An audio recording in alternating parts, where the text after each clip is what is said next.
Hello दोस्तों, आपका स्वागत है मेरे YouTube चैनल RTP पर। आज मैं आपको फिर से एक कहानी से रूबरू करवाने जा रहा हूँ जो कि रेलवे स्टेशन के बारे में है, जिसका नाम नैनी भूतिया रेलवे स्टेशन है। जी हाँ दोस्तों, आज से पहले आपने कभी नहीं सुना होगा इस स्टेशन के बारे में। लेकिन दोस्तों, कहानी को शुरू करने से पहले आपसे एक छोटी सी रिक्वेस्ट है। अगर आप हमारे चैनल पर नए हैं तो प्लीज़ हमारे चैनल को सब्सक्राइब कर दें और बेल आइकन को दबा दें। तो चलो दोस्तों, बढ़ते हैं आज की कहानी की ओर। तो दोस्तों, ये कहानी शुरू होती है नैनी रेलवे स्टेशन से। एक रात की बात है दोस्तों।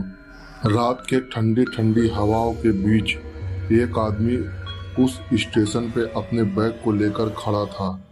उस स्टेशन पे खाली लाइट की रोशनी आ रही थी। स्टेशन काफी सन्नाटा था। कुछ लोग स्टेशन पे बैठे थे लेकिन अपने अपने कामों में व्यस्त थे।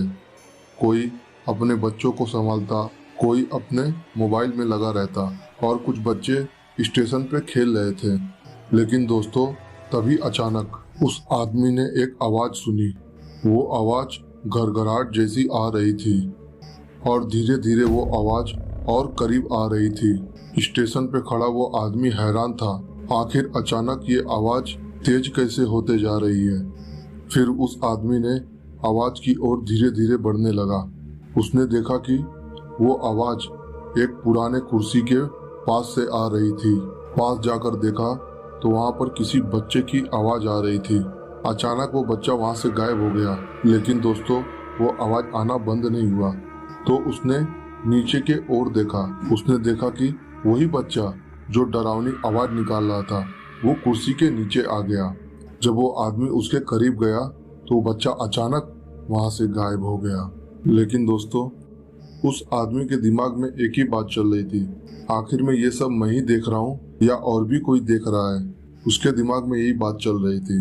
तब वो पास में बैठे हुए एक आदमी के पास गया और उससे कहने लगा, भाई साहब, क्या यहाँ आपको कोई बच्चे की आवाज आ रही है? तो उसने कहा, नहीं, मुझे तो कोई भी आवाज नहीं आ रही है। ये सुनकर वो आदमी एकदम हैरान हो गया। वो सोचने लगा, आखिर में मेरे ही साथ ऐसा क्यों हो रहा है। दोस्तों, कभी कभी हादसा हमारे साथ होता है। जो चीज हमें दिखता है वो बाकी किसी और को नहीं दिखता है। थोड़े देर के बाद वो आदमी को भूख लगता है तो वो अपने सामान को वहीं रखकर कैंटीन की ओर जाता है कुछ खरीदने के लिए। जब वो आदमी कैंटीन से रिटर्न आता है तब उसे वही बच्चे की आवाज सुनाई देती है। वो आदमी धीरे धीरे अपने सामान की ओर बढ़ता है, लेकिन वो आवाज धीरे धीरे बढ़ती ही जा रही थी। लेकिन दोस्तों, उसने कैसे भी वो रात को बड़ी मुश्किल से गुजारा। सुबह जैसे ही हुआ तो उसने रेलवे कर्मचारियों से बताया तो रेलवे कर्मचारी उस आदमी के साथ उस कुर्सी के पास आए। तो उन लोगों ने उस कुर्सी के नीचे देखा, लेकिन उस कुर्सी के नीचे कुछ भी नहीं था। उसके बाद रेलवे कर्मचारी में से एक आदमी बोला, बहुत साल पहले की बात है, यहाँ पर एक बच्चे की मौत हो गई थी। जिस जगह पर वो कुर्सी रखी हुई है उसी जगह पहले एक बिजली का खंभा हुआ करता था और उस खंभे में उस बच्चे का हाथ चला गया था, जिसके वजह से उसकी मौत हो चुकी थी। उसके बाद दोस्तों, वो आदमी अपने सफर को शुरू किया और रास्ते भर सोच रहा था, शायद मेरी किस्मत अच्छी थी जो मैं बच गया, वरना मैं भी उस स्टेशन पे मारा जाता। तो दोस्तों, रात के समय रेलवे स्टेशन पे ना रुके, वरना आपके साथ भी कुछ ना कुछ हादसा हो जाएगा। तो ये थी कहानी दोस्तों जो उस आदमी के साथ हुआ।